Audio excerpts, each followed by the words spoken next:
National Ramp is the premier ramp manufacturer in America, and we bring you Made in the USA ramp solutions.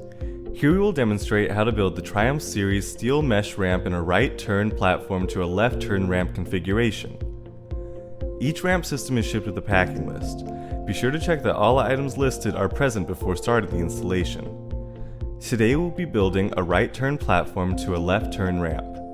It is also recommended to recheck field conditions to make sure nothing has changed since the evaluation.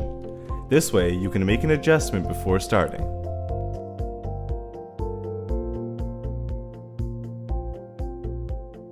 In the hardware bag, you will find the 5/16 hex head bolts, 2 1/4 carriage bolts, 7/8 carriage bolts, acorn nut, hex nuts, washers, and driller screws needed for the installation of the ramp.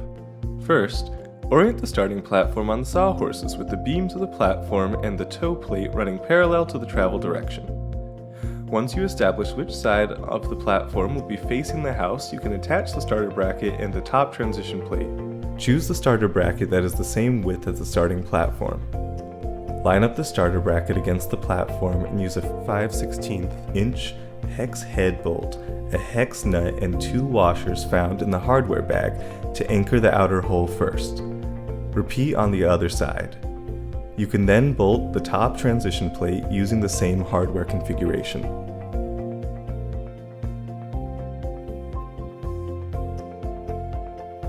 You can go ahead and tighten the starter bracket and top transition plate since they will be going against the door and they are in their final position.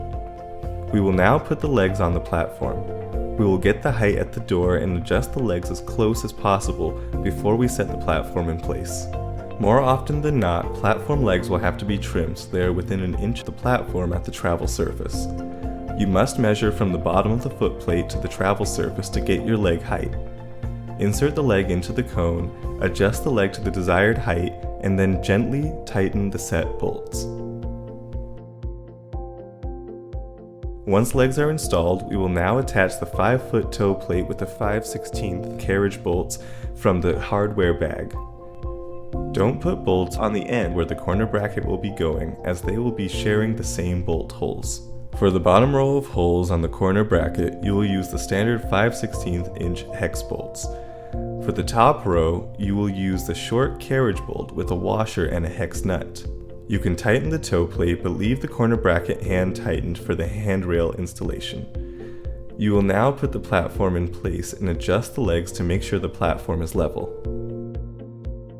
Once the platform is leveled, you can work on the first ramp section. We will show installing legs on sawhorses for this ramp section. Please note that the leg cones are on the bottom of each ramp section.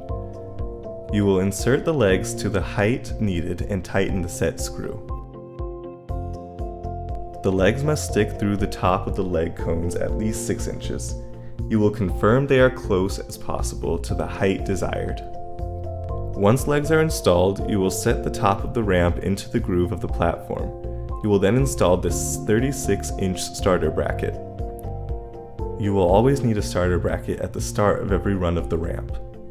The starter bracket will be sandwiched between the ramp and the platform, and it's held in place with 2 5/16 inch hex head bolts. Hand tighten the bolts at this point to make attaching the handrails easier. Once the ramp is attached and the starter bracket in place, you must make sure the ramp pitch is correct at 4.8 degrees and side to side are level.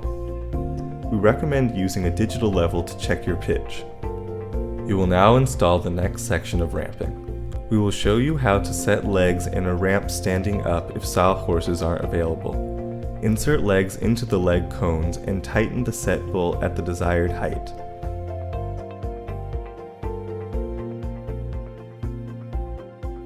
You will now hook your next ramp section into the groove of the previous ramp. A starter bracket is not needed here since we aren't starting a new run. Now bolt the 2 sections together with the 5/16 inch hex head bolts. Before you install the turn platform, double check that the ramp run is on a 1 to 12 pitch and level side to side. Another way to check that the ramp slope is consistent is by using a string. Tie the string at the top of the ramp run, then pull it down the run above the side rail and pull it tight. The ramp is low if there is a gap in the string or high if it is pushing up on the string. This typically works best when you have 3 or more ramp sections in a row. Once the ramps are set, you will now get ready to install the next platform.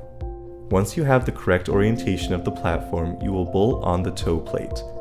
Once you have at least 2 bolts in the toe plate to hold it on, you can install the corner bracket. Again, the corner bracket and toe plate will share the same holes. After any needed trimming, you will now install the legs and set to the desired height. Once legs are installed, you will drop the platform into the groove on the end of the ramp. After leveling, the platform can be bolted to the ramp using the 5/16" hex bolts. You will now install the final ramp section with the bottom transition plate. The bottom transition plate will be secured to the end of the ramp section with 5/16" hex head bolts. Since the last section will be sitting on the ground, it does not need legs. It will need leg inserts to support the rail posts. The leg insert should lie flush with the leg cone. After tightening the bottom transition plate and leg inserts, you can place the top of the ramp into the groove on the platform. Because it is a new ramp run, you will need a starter bracket to go in between the top of the ramp and the platform. Now that all the ramping and platforms are installed, you will put rail posts over each ramp leg. Make sure the holes on the rail posts are facing into the ramp so that the handrails can be bolted on. Now that the rail posts are installed, you will put on any remaining corner brackets and toe plates using 2 5/16" hex head bolts to secure these pieces to the platforms. After you have confirmed that the ramp pitch is correct and the ramp is level, insert the driller screws into the legs to secure them in place.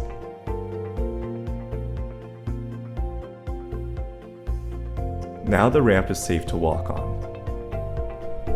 You will now install the handrails, starting from the top. All handrails will be only hand tightened at this point. The handrail will go on the inside of the starter bracket at the door, and it will go on the outside of the corner bracket at the end of the platform. When a rail attaches to the starter brackets or corner brackets, use the short carriage bolt with washers on the outside and an acorn. When there is only one railing on a starter bracket or corner bracket, you will use 2 washers on the outside of the rail for a tight fit.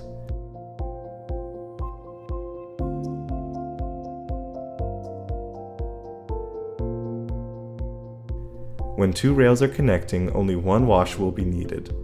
You may need to push or pull on the starter bracket to get the handrails to line up. When a rail attaches to the rail post, you will use the longer carriage bolt.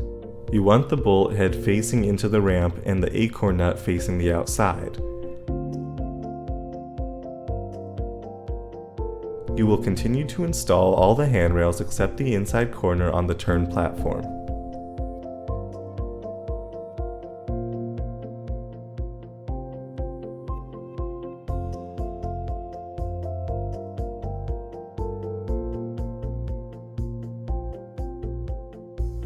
Once all the ramp handrails are mounted on the outside of the ramp, you will install the outside end loop. The end loops attach the same as the handrail. You will install the inside end loop once you have completed the inside handrail. You will now install the handrails on the inside corner of the turn platform. Start by attaching the 24" inside corner handrails to the corner bracket using the short carriage bolts.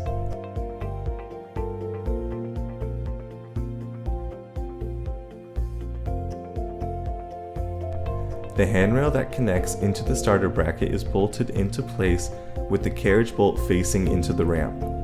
This gives you room to install the bolts for the off-going 5-foot ramp handrail. Now you will connect the off-going ramp handrails from the starter bracket to the rail post and the inside end loop. To finish the installation of the 24" handrails between the corner bracket and rail post, first line up the railings with the oncoming ramp section to make sure they are on the same plane. Then use a driller screw to mount and secure the 24" handrail. At this point, you can tighten everything. First, tighten all the ramp to ramp and ramp to platform connections underneath the ramp. Then you can start to tighten the handrails. As you tighten the handrails, make sure they are lined up and the rail posts are plumb.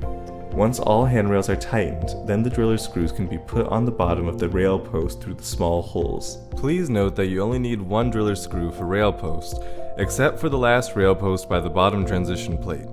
To provide extra security for the end loops, put a driller screw through the leg insert and the rail post on the outside at approximately 6 inches above the toe guard. There will not be a hole here.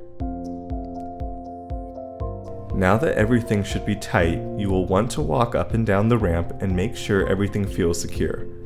If you hear something rattle, that is an indication that some bolts were missed during the tightening. Thank you for working with National Ramp and providing someone with their freedom now.